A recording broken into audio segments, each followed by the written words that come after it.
Olá, tudo bem? Estamos começando mais um ADM Cast, que você também pode acompanhar através do podcast do CRA São Paulo no Spotify. Bom, hoje o nosso programa é sobre o setor de franquias voltado para o mercado de locação de equipamentos da construção civil.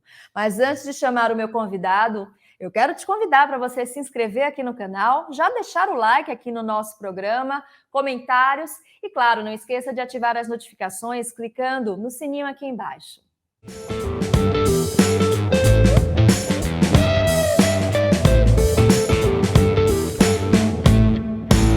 Vamos lá, vamos falar, sobre esse assunto, franquias, setor de franquias voltado para o mercado de locação de equipamentos para construção, que, como eu falei, tem movimentado centenas de milhões de reais por ano e tem uma previsão de crescimento ainda maior para os próximos anos. Eu tenho o prazer de receber aqui o coordenador na área de franquia da Casa do Construtor, uma das maiores redes de franquias do Brasil. Vamos receber o administrador Bruno Arena. Tudo bem, Bruno? Tudo bem, gente. Primeiramente, é um grande prazer falar com todos vocês, falar com a comunidade da administração de empresas, né? Eu sou formado administrador desde 2001, já faz algum tempinho, né?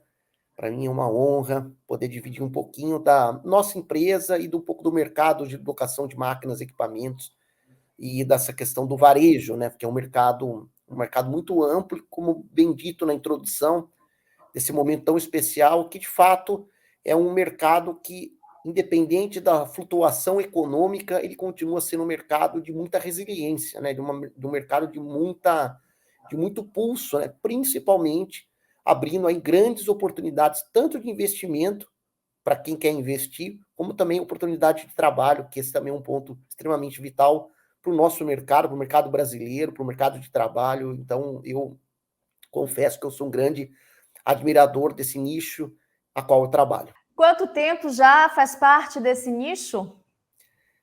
Na verdade, eu entrei na companhia no ano de 2012, né, como executivo, liderando um projeto importante da companhia. A Casa do Consultor é uma franquia de locação de máquinas e equipamentos, né? Então, na época, eu tocava unidades de negócios próprios, e depois, naturalmente, conforme né, a evolução da carreira, eu fui subindo, né? E daí cheguei a coordenador da área de consultoria de campo, que é um braço vital e importante da área de operações, ou seja, é a parte do elo de ligação entre o franqueado e o franqueador. E depois, posteriormente, a qual ocupo hoje. Hoje eu sou diretor de expansão da Casa do Consultor, né, e cuido do projeto Casa do Consultor Brasil e internacionalmente. Hoje a casa está presente em 2 países, né, Uruguai e Paraguai, replicando o modelo de sucesso aqui no Brasil, né, totalizando mais de 600 operações atualmente, né? Então a gente está muito feliz e muito otimista em relação ao que a gente vê de potencial no mercado. Exatamente. Eu gostaria que você falasse um pouco sobre o início, da Casa do Construtor e também falasse sobre esse projeto de expansão, né? Eu sei que vocês iniciaram em Rio Claro, região de Campinas. Como é que foi esse crescimento? Como é que surgiu a ideia desse negócio? Na verdade, a ideia surgiu em 1993, quando a Casa do Construtor, na época, era material básico para construção civil e locação de máquinas e equipamentos. Só para deixar para os telespectadores que não estão, às vezes, um pouco familiarizados com a nomenclatura, locação de máquinas e equipamentos no Brasil surgiu na década de 50, né? São os primeiros inícios desse projeto, desse sistema, desse modelo de negócio de economia compartilhada. Então, a Casa do Construtor, em 1993, ela iniciou com poucos equipamentos, na época eram betoneiras, andaimes, pouquinhas, e vibradores de concreto.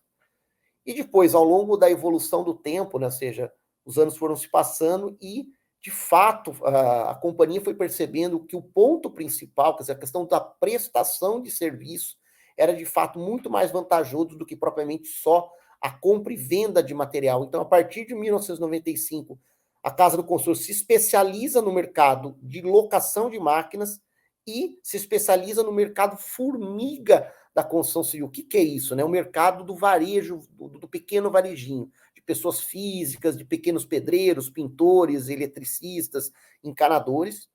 E aí, em 1998, a Casa do Construtor revoluciona mais uma vez e passa a integrar, formatar o processo no modelo de franquia, né? Só para quem não está acostumado, mais uma vez, com o termo, a franquia nada mais é do que dois grandes pilares, né?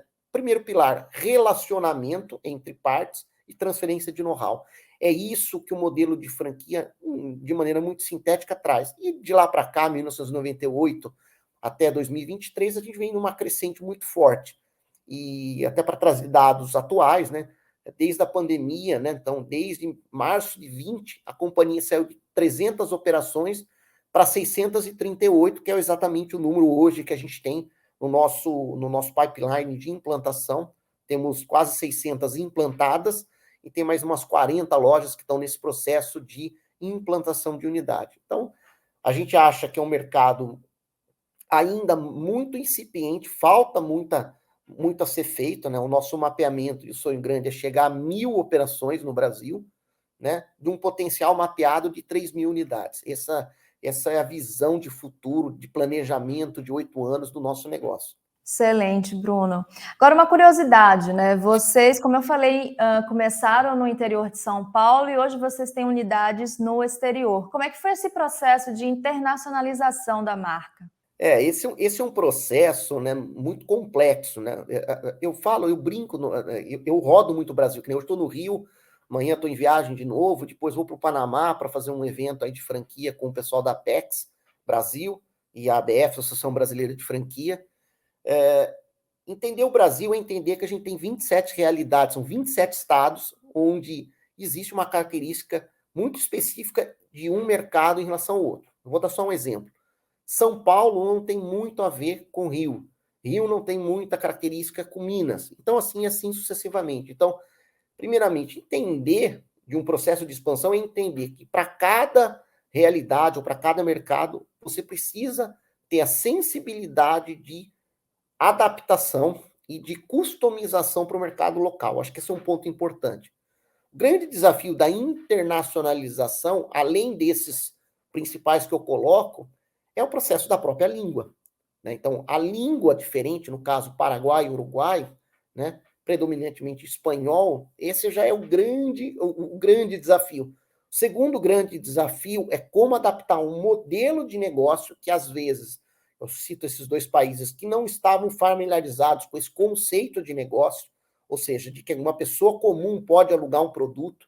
Isso geralmente acontece muito para o B2B, ou seja, business to business, empresas para empresas, mas varejo, por exemplo, é uma coisa rara, é uma coisa não muito tradicional quando eu falo da América Central para baixo. Então, ter essa percepção de como trazer o seu negócio e transformar isso numa linguagem acessível para o povo local, esse é o grande desafio. E aí tem toda uma ciência que a gente, antes de ir para um país desse, a gente faz todo um mapeamento, a gente procura um empreendedor local. Esse é um ponto extremamente importante. A gente não faz nenhum tipo de avanço internacional. Por exemplo, eu, Bruno, gostaria de morar nos Estados Unidos. Estou dando um exemplo. Assim, provavelmente isso nunca aconteceria, pelo menos na casa do construtor, a gente não assinaria um contrato de franquia para esse movimento. Teria que ser uma pessoa local, uma pessoa que já está inserido na comunidade, uma pessoa que já entende, ou pelo menos tem uma base de conhecimento no mercado local, isso faz toda a diferença. Então, hoje nós estamos com 5 operações no Paraguai, franqueado nosso é o Gino Pavetti e o seu Gustavo, pessoas maravilhosas, pessoas empreendedoras, e agora, recentemente, no Uruguai, inauguramos, né, também a primeira franquia no Uruguai, de 2 mulheres empreendedoras, uma professora e uma do segmento construção civil, provando que, assim, apesar de ser um mercado masculinizado, não necessariamente isso é uma verdade que exclua as mulheres de participar desse negócio. Acho que esse é um ponto importante, e, aliás, eu fico muito contente, hoje, existe um programa de excelência da Casa do Construtor, que é o PEC, e hoje, no ranking das 10 principais melhores lojas, 6 delas são mulheres que lideram esse processo. Então, isso prova, mais uma vez, que o modelo há uma transferência muito simples de know-how, e a gente trabalha muito para que a pessoa que quer empreender nesse segmento tenha total condição de fazer isso. Por isso que a franqueadora tem esse papel muito importante, não só aqui no Brasil, mas também lá fora. Excelente, Bruno. Bom, de uma forma geral, na sua opinião, qual deve ser o perfil do empreendedor que quer abrir uma franquia e se tem um perfil especial, né? Ainda mais especial para quem quer trabalhar nesse nicho de locação de equipamentos de construção? Eu sempre acredito que a gente precisa sempre olhar para o mercado. Eu estou olhando como um candidato, tá? Estou fazendo um pensamento ao candidato de franquia. Algumas dicas primeiro, ele tem que ter tato em relação ao assunto, ou seja, ter algum tipo de afinidade com o mercado. Eu vou dar um exemplo, né? Eu, Bruno, não tenho afinidade com o mercado, exemplificando, por exemplo, de comida. Então, fica muito complicado, né? Se eu não tenho essa aptidão, procurar um modelo de franquia voltado para alimentação. É só um exemplo, tá? Mas então, esse é o primeiro ponto. Ver se o candidato tem alguma afinidade em relação ao mercado de construção civil. Segundo ponto, que para nós, Casa do Consultor, é muito importante, né? Dedicação ao negócio. No nosso caso, é um modelo de capital intensivo, é um modelo de varejo, é um modelo onde a presença do dono é muito importante, né? Então, esse é um segundo momento. Por exemplo, nós da casa não aceitamos um novo candidato à franquia que seja apenas um investidor, o cara que vai só pôr o dinheiro. Não é o nosso perfil, né? Então a gente toma geralmente esse cuidado. E um terceiro ponto que é muito importante, existe um documento em franquia chamada COF, que é a abreviatura de um significado, Circular de Oferta de Franquia.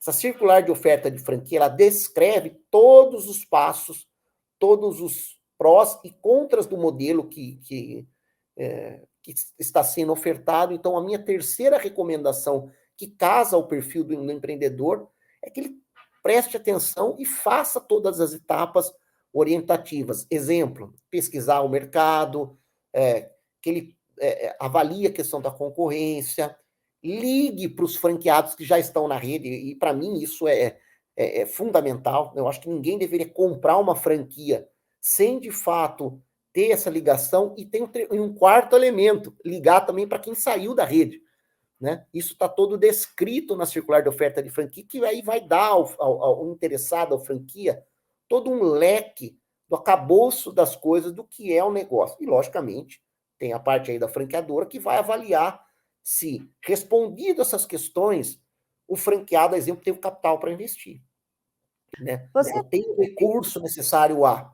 Eu acho que esse é o ponto daí também que corrobora. Então, seria 4 pontos da decisão do processo de franquia.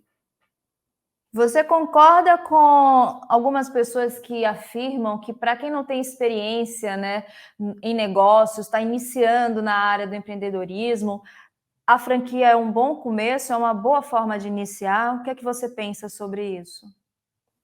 Existe um trabalho muito sério sendo feito pelo Sebrae no mapeamento das micro e pequenas empresas no Brasil.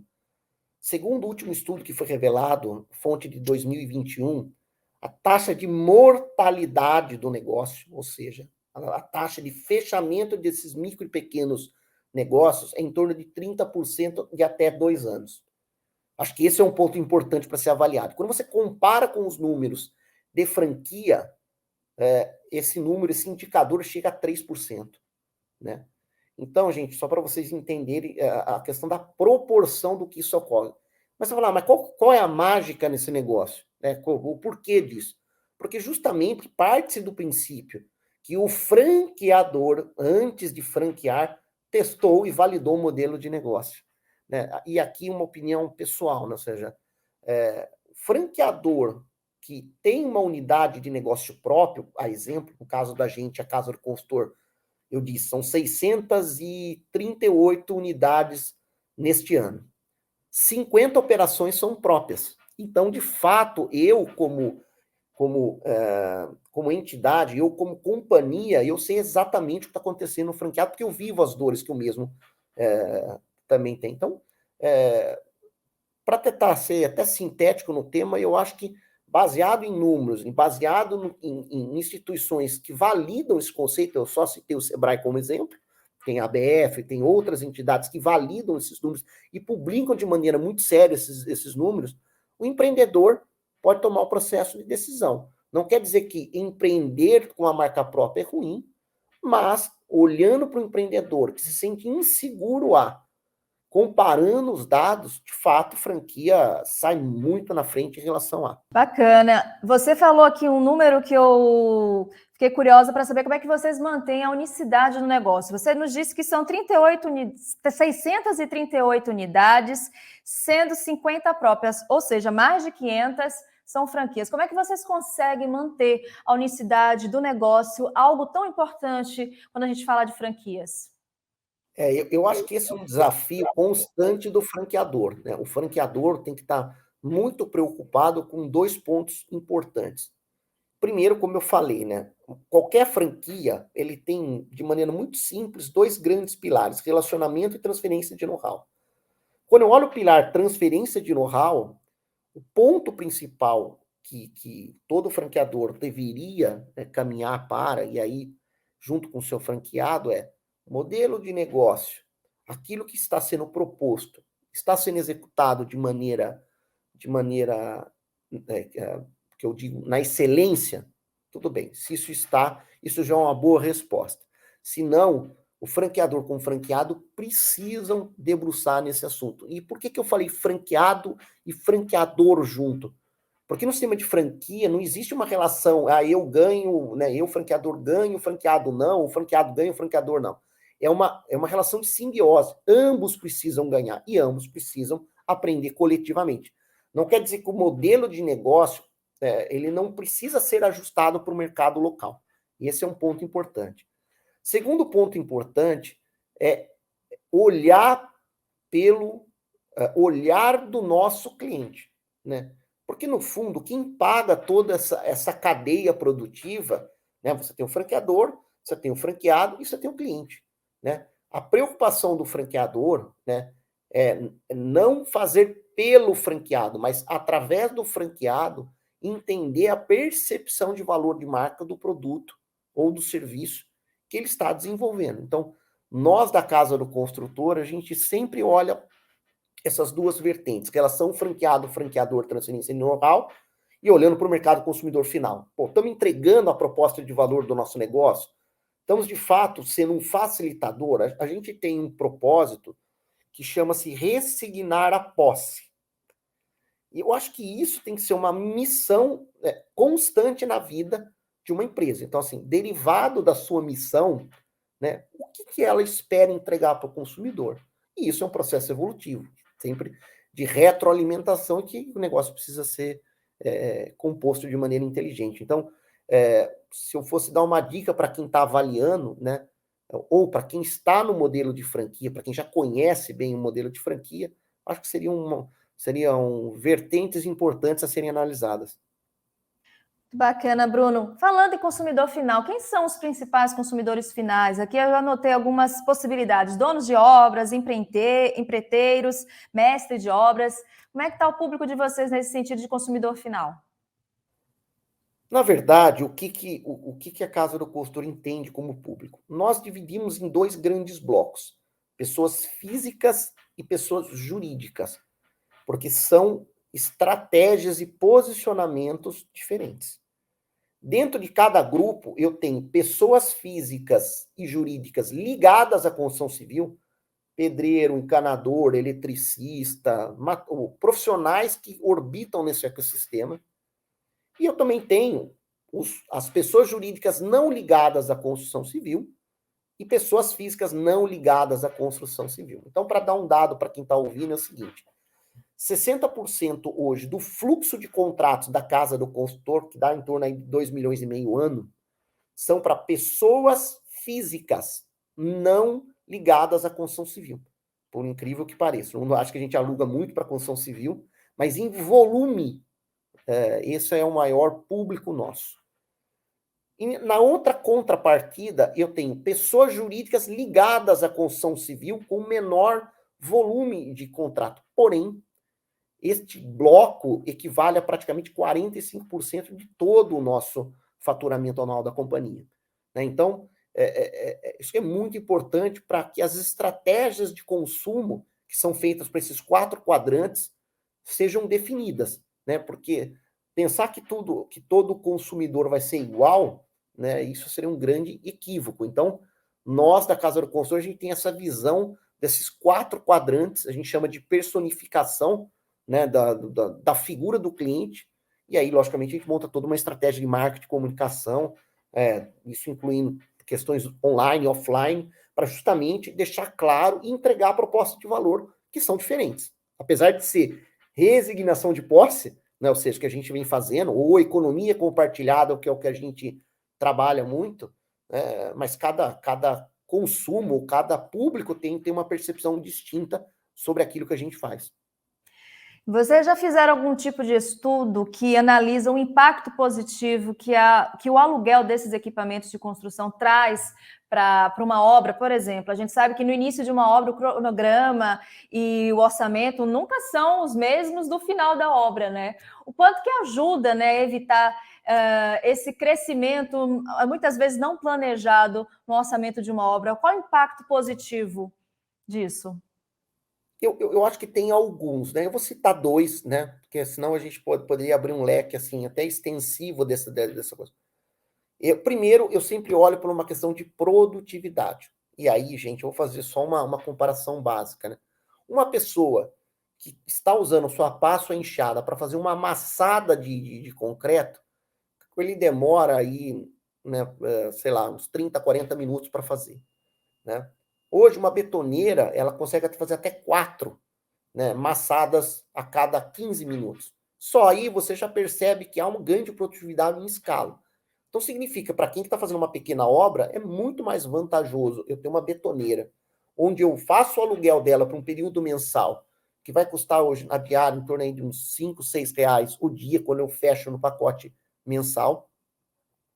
E aí que o pedreiro ganha volume de trabalho. Então, se eu fosse fazer isso tudo na mão, você imagina quanto tempo eu demoraria, por exemplo, para construir uma casa.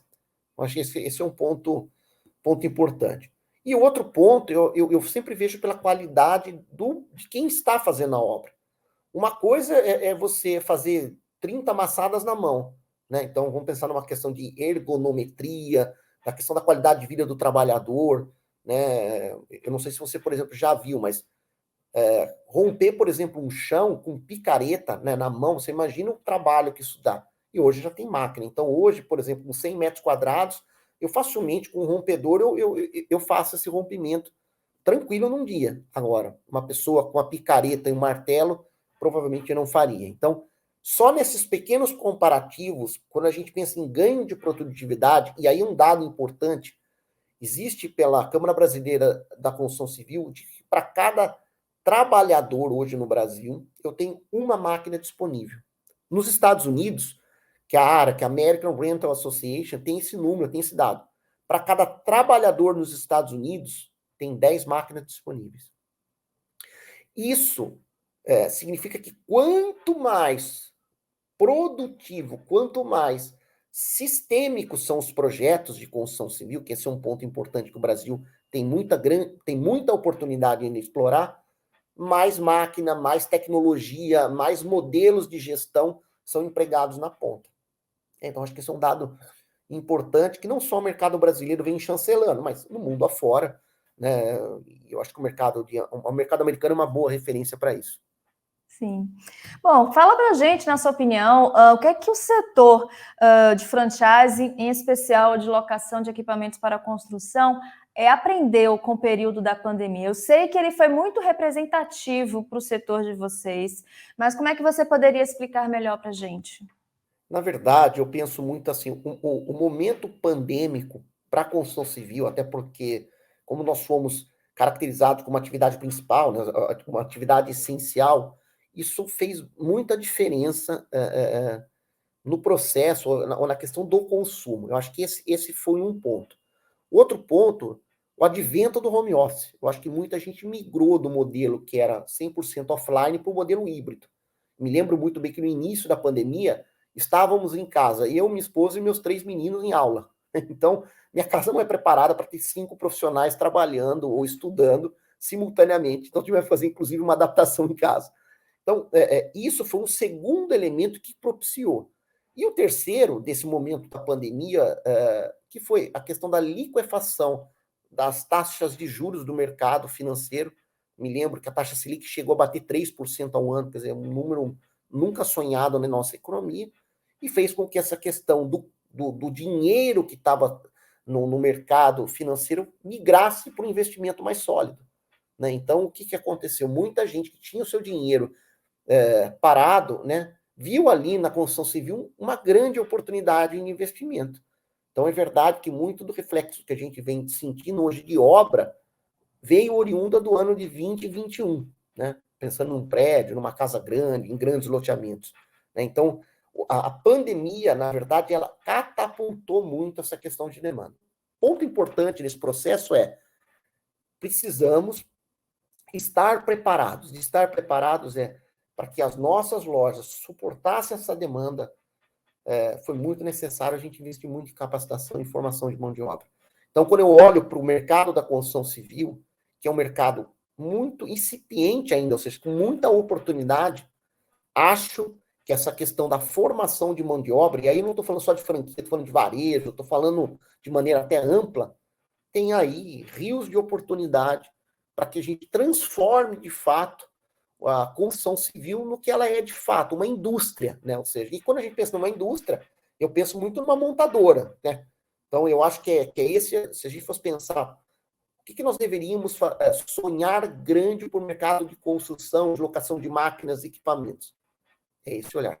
Através da educação, da formação, eu acho que a gente consegue levar a todas as pessoas que estão diretamente ou indiretamente relacionados a esse ambiente a busca da excelência e, logicamente, oportunidade de trabalho.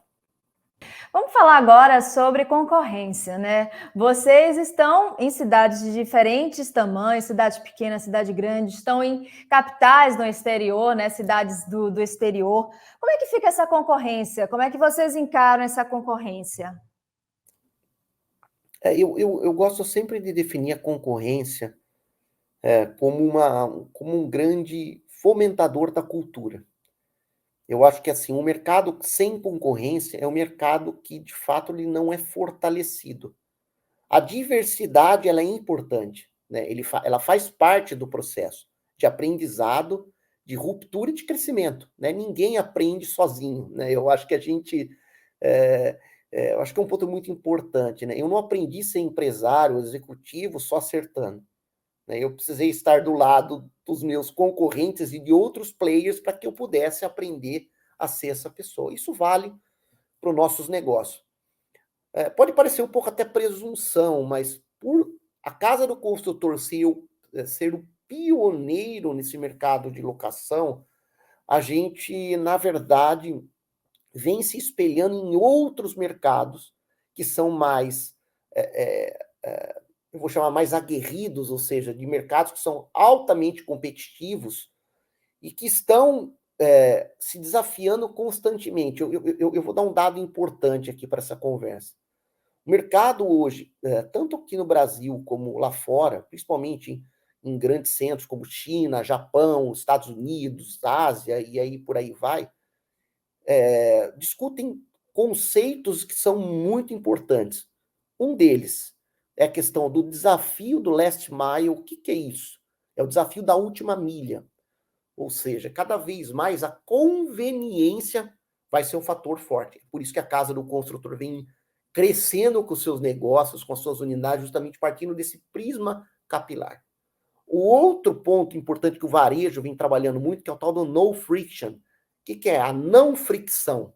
Né? Como eu, na jornada desse cliente, eu reduzo as fricções, ou seja, as objeções. Então, a Casa do Construtor vem trabalhando no modelo de locação de máquinas e equipamentos, isso vai sair agora, daqui a pouco, apenas com reconhecimento facial.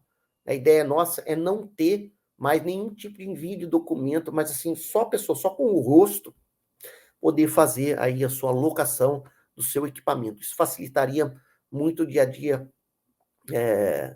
né, dia a dia do nosso consumidor. Então, assim, só esses dois elementos, e tem mais um, que é a omnicanalidade, ou seja, os vários canais de experiência no processo de venda que os consumidores estão experimentando. Então, assim, quando a gente olha o mercado de locação, às vezes eu tenho uma visão muito míope de olhar apenas para um nicho específico. Mas, na verdade, as pessoas se comparam com as grandes experiências. Hoje ninguém topa esperar uma pizza, por exemplo, e demorar 2 horas. Ninguém tem mais paciência com um negócio desse. Então, assim, eu só estou fazendo uma brincadeira com isso, porque, de fato, são esses conceitos que o mercado, mundo afora, que vem trazendo, vem propiciando para que a gente se questione, né? Principalmente por essa posição do pioneirismo, né? Não adianta nada a gente ser pioneiro e achar que o mundo não vai mudar. Na verdade, o mundo muda e cada vez mais as mudanças são mais rápidas. Eu acho que esse é um ponto importante, linkado com a tecnologia, né? Eu acho que, assim, uma empresa que quer se tornar uma empresa de destaque no futuro, não pode pensar em não investir em tecnologia, em não olhar para esse tipo de coisa, porque isso acontece muito rápido. Bom, você é diretor de relacionamento na ABF, Associação Brasileira de Franquias. Eu gostaria de saber, na sua opinião, você acha que qualquer negócio é adaptável ao modelo de franquias? Como é que você vê essa relação, negócio e franquia? Tem que ter alguma característica especial um negócio para ele ser uma franquia de sucesso? Eu sempre falo, quando eu estou usando o chapéu, né, como diretor de relacionamento micro franquia e novos negócios da ABF, eu sempre faço uma pergunta, né? E aí, principalmente para às vezes uma pessoa que não conhece o mercado de franquia e fala, pô, eu quero franquear meu negócio. Então, assim, primeiro modelo, primeiro ponto. Você já testou o modelo do seu negócio, você testou a sua ideia? Mas não é testar numa planilha de Excel, tá, gente? Com todo respeito, assim. Você testou, você colocou em prática, ao vivo e a cores, aquilo que você está se propondo a fazer? Então, acho que esse é o primeiro ponto de resposta. Segundo, esse negócio é replicável? Ele se replica ou, por exemplo, depende só da pessoa do Bruno para que isso aconteça? Ou seja, não, só eu sei fazer uma macarronada especial que eu vou criar uma franquia. Não, se só depende de mim, eu vou ter um limitador. Então, eu acho que ser replicável é uma segunda pergunta.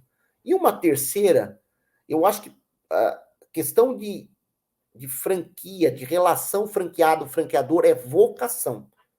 Nem todo mundo está disposto a ser franqueador. E ser franqueador, e aí, como eu disse no início do nosso bate-papo, tem um pilar muito estratégico que chama relacionamento. Se você é uma pessoa que tem uma característica de composição, ou seja, de formação de relacionamento, muito pelo prisma do ganha-ganha, ou seja, do pilar de vamos fazer junto, vamos ganhar junto, vamos dividir, né, as alegrias e as tristezas juntos, pô, você está no caminho certo. Então, respondendo essas 3 etapas desse processo, então são perguntas simples, né? Beleza, você está apto a formatar um negócio. Então, por isso que eu não gosto de falar assim, não, é sim ou não. Eu acho que isso tem muito a ver com essas 3 características que eu estou dizendo. Então, de maneira sintética, todo negócio pode ser, desde que responda essas 3 perguntas. Perfeito. Bom, antes da gente partir para as nossas últimas perguntas, eu gostaria de saber como a administração chegou até você, por que você escolheu ser um administrador? É muito engraçado nessa história da administração de empresas, né? Eu quando eu tinha 16 para 17 anos, né, quando eu estava na época do colegial, pô, eu via amigos, né? Me lembro muito bem de um amigo meu que, pô, desde criança, você é engenheiro aeronáutico. Eu falei, caramba, bicho, eu não faço ideia daquilo que penso. Mas eu já trabalhava, né? Eu comecei a trabalhar com 12 anos de idade. Eu comecei a entregar carta de cobrança, tipo o trabalho de office boy, né? Então, de certa maneira, ao longo, né, quando eu cheguei com 16, 17 anos, eu gostava muito dessa área de vendas, de relacionamento, empresa. Eu sempre gostei dessa dinâmica. Então, é verdade que eu até brinco que hoje uma das coisas que eu mais gosto de fazer é estar a campo, fechando negócio. Eu estive agora com um franqueado meu de Campos do Goytacás, estou no Rio, né? Agora atendi um outro franqueado. Quer dizer, pô, isso é fantástico. Essa dinâmica, esse dinamismo. E eu acho que isso eu fui, ao longo dos anos, percebendo que isso era uma vocação. E aí meio que foi uma coisa meio inevitável, porque quando você pensa em curso, né, em graduação, né, você tem aí o curso de administração que engloba todas essas características. Então foi meio que natural. E aqui eu queria fazer uma menção muito importante, né? Eu me formei na Unimep, que é a Universidade Metodista de Piracicaba. E eu tive grandes professores, né? Eu acho que eu tive uma sorte de ter bons profissionais que não eram só acadêmicos. Aqui não tem nenhum problema em ser só uma pessoa acadêmica, mas a maioria dos meus professores conseguiram trazer para dentro do modelo de sala de aula vivências reais. Eu acho que isso faz a grande diferença. Então, ao longo do tempo, eu fui me apaixonando cada vez mais pelo modelo e pelo curso de administração. E até brinco, eu falo assim, ó, todo mundo devia fazer administração. Né? Todo mundo que quer empreender, eu sou um dentista, né? Não, tudo bem, ótimo, acho que é importante você ser um dentista. Mas não se esqueça que, no fundo, o seu negócio é um negócio. Né? Então, eu acho que todo mundo deveria, de maneira ter noções da área aí administrativa, financeira, gestão de gente. Então, isso, a administração de empresas, ela engloba num pacote único, e por isso que, logicamente, eu sou um grande defensor e entusiasta do curso e da graduação e de tudo, e de todo o preparo que isso é feito. Então, eu acho que a pessoa que busca, né, uma profissionalização, eu acho que a administração é um bom caminho. Né? Eu sou muito apaixonado por aquilo que faço há sei lá quanto tempo, já perdi a conta, já tô ficando velho. Muito bom, Bruno. Bom, antes da gente encerrar, eu gostaria de te pedir uma dica de leitura. Pode ser sobre o assunto franquia, pode ser um livro que você tenha lido e gostado muito e queira compartilhar com a gente. Fique à vontade. Na verdade, assim, acho que tem vários livros, né? Eu acho que puta, é muito complexo você falar, leia esse livro, que o livro é bom. Eu acho que depende muito do estágio que você está. Um dos livros que eu gostei muito de ler é a biografia de Walt Disney, né? Eu acho que esse é um livro muito legal, que conta a história do Walt Disney antes do parque, antes de ser o que é, né? E depois conta a trajetória do irmão, do Walter, e por aí vai. Eu acho que esse é um negócio muito legal. Uma outra biografia que eu adoro é do Steve Jobs. Eu acho que tem muito a ensinar para o empreendedor, para aquele cara que quer romper, para aquele cara que acredita numa ideia disruptiva. Eu acho que aí vale uma como é que fala? Vale essa leitura. E eu gostaria de fazer também um comentário. Existe um livro que foi feito pela Endeavor, né, que é aquele Instituto de Fomento do Empreendedorismo Brasileiro, que chama Vai Que Dá. Né? Conta histórias de empreendedores, eu achei muito legal, e aqui conta um pouco da nossa história também, mas tem outros grandes empreendedores. Então, gente, eu acho que assim, tem tanta coisa, acho que tem tanto material, tem tanto podcast, e eu recentemente agora estou fazendo uma releitura do manual do IBGC, que é o Instituto Brasileiro de Governança Corporativa, que foi um curso que eu fiz há 6 anos atrás, agora estou refazendo ele, estou relendo o material que está sendo feito. Então, assim, acho que a leitura é um hábito. Antes de encerrar o programa, eu não posso encerrar o programa sem te matar essa curiosidade, eu já estava esquecendo.